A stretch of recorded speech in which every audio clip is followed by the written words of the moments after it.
આ કુવામાં ચેહરમાં નાગની સ્વરૂપે લોકોને દર્શન આપે છે। આ કુવો નગર તેરવાડામાં ચેહરમાના મંદિર પાસે આવેલો છે। કહેવાય છે કે પૂનમના દિવસે ભાગ્યશાળી લોકોને માં ચેહર દર્શન આપે છે। તો એકવાર કોમેન્ટમાં જય માં ચેહર લખીને વિડીયો પસંદ આવ્યો તો લાઈક અને શેર કરી દેજો।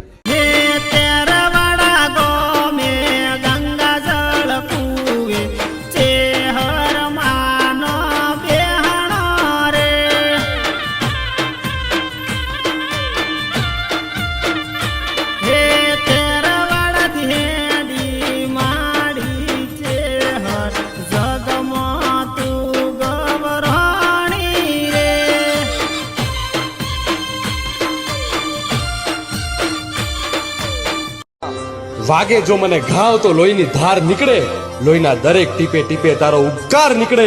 100 જન્મ પણ જો પૂંજી લઉં ને તને, તોય મારી માં તારું મારી ઉપર ઉધાર નીકળે।